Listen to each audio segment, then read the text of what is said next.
Well, welcome back everyone. So another accessory we're going to be fitting to the Triumph Speed Twin is the soft luggage at the back. This comprises of two frames which fit on either side of the bike, along with the two soft bags from Triumph. It should be an easy fix as we are only expecting to use two tools. So Allen key and the 12mm spanner. 12mm spanner is going to be used on the footrest mount, and the Allen key is going to be used on the top shocker mount. So let's start with that.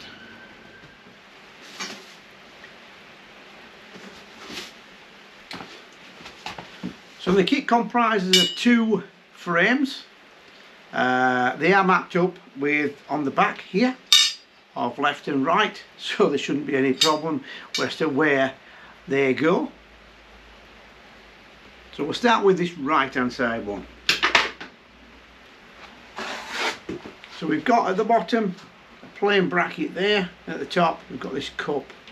So this cup will be going into there, and the bottom bracket will be going onto the footrest hanger. So let's take that off first. We'll take it as a hanger off first. So we're going to be using that small spanner. Just take it down a bit.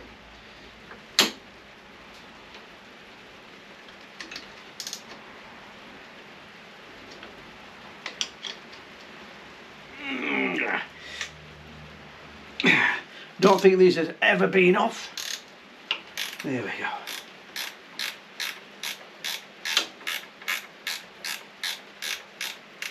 Now one thing I have found is as I'm turning that, it's not getting any slacker. And I can see inside here we've got an Allen key. So I'm assuming this is a bolt with an Allen key in the middle. So now we're going to have to take off the circlip that holds on the footrest. Once we've got the footrest off, we should be able to access that screw at the back. So these are the parts for the footrest. Obviously you've got the hanger, your pin. This section goes so that you can get the ball bearing in, which is just there, and the circlip holds it all back together. It's just remembering which side this goes in, and if you look closely on that one there, we have got a little spring. So be careful with that when you're taking it off the footrest, as that spring might come out. It's well greased on this one, but that's where the ball bearing will fit back in there, so as to make the footrest stay either in the up position or down position. That locks it off, what it seems to do. So now we've got that off, we can look at taking out the top mount, and what we're using here is a ratchet on an Allen key. Makes things a little bit easier. Now lucky for me, we've got some copper seal on the bolt, so that makes it easier to come in and out. And one thing to remember, if you have got a rack on like we have on this bike, you've also got a nut at the back in the same mount.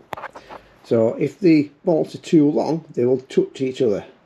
So what might happen is the back one will lock the front up. So it might be an idea to slacken the back one off, which I have done, and that's allowing pressure to be taken off these. I'm not sure how long the bolts are through there. So we'll take that one up.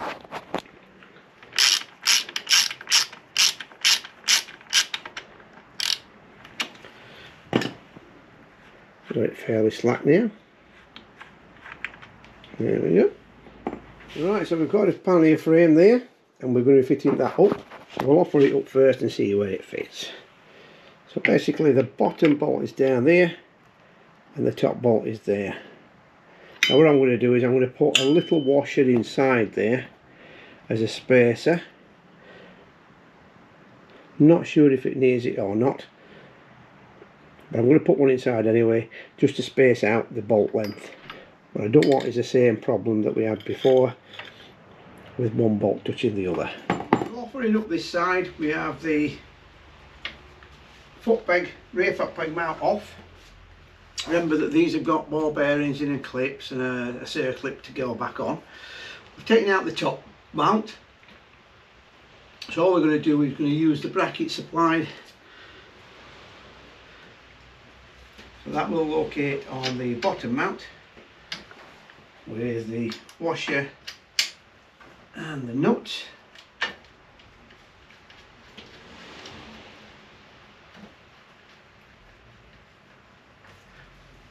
And then we've got the Allen key for the top bit. So like I said earlier, we have got an Allen key at that end of the bolt and a nut at the back. Also take note that this is on an angle, so it's backwards. So we're unscrewing this and taking the nut off the back.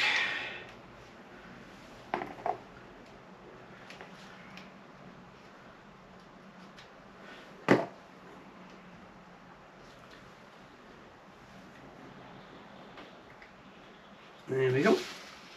So we're now going to offer up the frame, and obviously that's where it will go.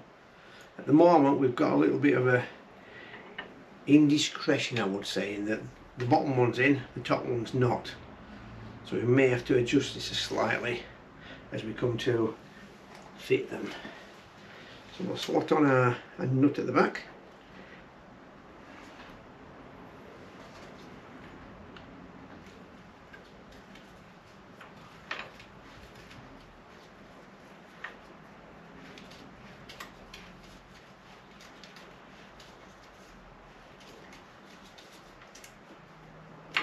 So we've not tied it up too much because we will have to move it around a little bit.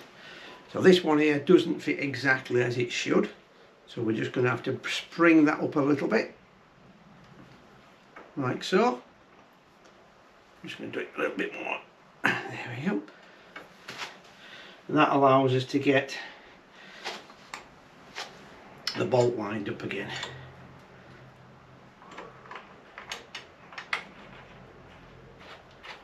So I've got a little washer in the back here as a spacer.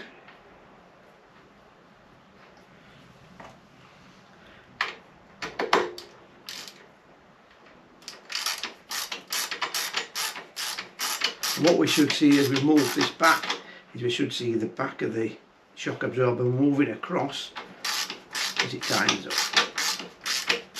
Right, so onto the bottom again.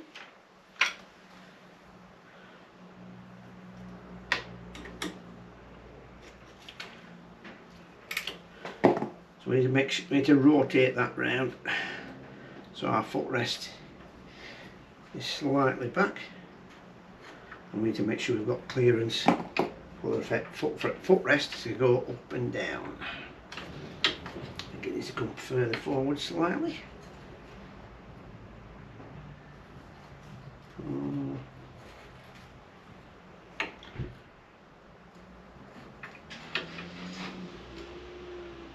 There we go. So you can see we've got a little bit of a twist on this towards the rear.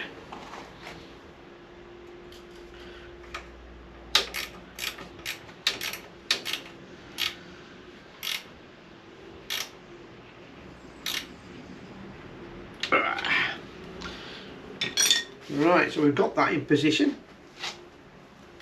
So what we're going to be doing now is once we've got this done and that done, we know we're in a good place. We've got clearance on our shocker, we've got clearance for the footrest. Right, so one thing to remember is when you put the pin back in, that this metal bracket is facing that way, so it's facing towards the back before you put on the little circlip at the back.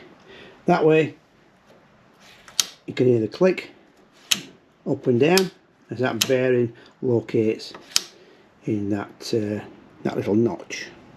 Right, so that's the first part of our install. We've got the frame on both sides now, as you can see, and then what we're doing next is installing the top couplers, which are located in these bolt holes here. The kit complete with the couplers for the panniers and also the little top hats for the screws that hold everything in place. So that's going to be our next bit. So we fitted that side up quite easily. This is going to be exactly the same. The only thing is I have had to remove the helmet lock that I made earlier.